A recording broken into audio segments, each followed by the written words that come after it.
লাল হইছে ভালোবাসার রং। একদিন তোর একটা লাল শাড়ি কিনে দেবো না, যা। Hello everyone, welcome to my channel. দেয়ালের দেশ নামে সম্প্রতি একটি সিনেমা রিলিজ পেয়েছে, যাতে কেন্দ্রীয় চরিত্রে অভিনয় করেছেন শরীফুল রাজ এবং শবনম বুবলি। এই সিনেমাটির টিজার যখন প্রকাশ পেয়েছে তখন দেখা যায় এই সিনেমাটির টিজারের শেষ অংশে শরীফুল রাজ একটি দেয়ালের সামনে দিয়ে হেঁটে যায় এবং দেয়ালের পিছনে লেখা ওঠে দেয়ালের দেশ। এই ধরনের টেক্সট অ্যানিমেশন ভিডিওগুলো মোবাইল দিয়ে কিভাবে তৈরি করা যায় তা আজকের ভিডিওতে দেখাবো। তাহলে শুরু করা যাক মূল ভিডিও। আপনারা দেখছেন ক্রিয়েটিভিটি, সাথে রয়েছে আমি শিপন শুভ।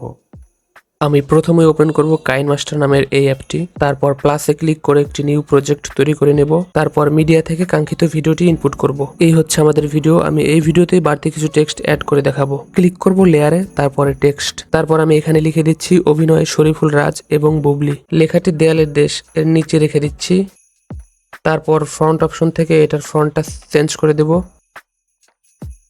এবং কালার অপশনে ক্লিক করব, এখান থেকে ইয়েলো কালার করে দেব। ওকে, আরেকটি টেক্সট নেব, ক্লিক করব টেক্সটে, তারপর আমি লিখে দেব পরিচালনায় শিপন শুভ। ওকে, লেখাটি সবার নিচে নামিয়ে দেব এবং কালার অপশন থেকে এটাকে রেড কালার করে দেব। তারপর নিচের এই টেক্সট বারগুলোকে টেনে সবগুলোকে এক সমান করে দেব। আবারও ক্লিক করব লেয়ারে, তারপর মিডিয়া, এখান থেকে ইমেজ অ্যাসেটে ক্লিক করব। এখান থেকে যে কোনো একটি কালার পিক করতে হবে। এবারে কালার অপশন থেকে এটাকে ব্লু কালার করে দেব। ইমেজটা ফুল স্ক্রিন করে দেব এবং এর অপাসিটিটা আপাতত কমিয়ে দেব যেন এর পিছনের ভিডিওটা দেখা যায়। ভিডিওটি এই অবস্থায় থাকার পর বাম সাইডে একটা প্লাস অপশন বা লক অপশন দেখতে পাবো, এটাতে ক্লিক করব। এই প্লাস অপশনটি বা এই সেটিংসটি বেশিরভাগ কাইন মাস্টারের ক্ষেত্রে এটা ডান সাইডে থাকে। ওকে, যাই হোক, এখন আমাদের কাজ হবে এই গ্রিন স্ক্রিনটা দিয়ে সাবজেক্টটাকে ঢেকে রাখা এবং সাবজেক্টের সাথে একটু একটু করে স্ক্রিনের বাইরে নিয়ে যাওয়া। আর এই জন্য এডিটিং সেকশন থেকে এই ব্লু স্ক্রিনের বারটাকে আমরা একটু একটু করে বাম দিকে সরিয়ে দেব। সেই সাথে ডিসপ্লেতে থাকা ব্লু ইমেজটাকেও সাবজেক্টের সাথে একটু একটু করে বাম দিকে সরিয়ে দেব। তারপর ব্লু ইমেজটার অপাসিটি বাড়িয়ে 100 করে দেব। এবার ভিডিওটা প্লে করলে এরকম দেখা যাবে। সেভ আইকনে ক্লিক করে ভিডিওটা সেভ করে নিব।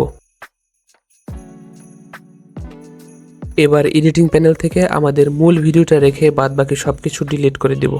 এখন ক্লিক করব লেয়ারে, তারপর মিডিয়াতে। কিছুক্ষণ আগে আমরা যেই ফাইলটাকে এক্সপোর্ট করলাম সেটাকে এখানে আবার অ্যাড করব। তারপর এই ভিডিওটাকে টেনে ধরে ফুল স্ক্রিন করে দিব।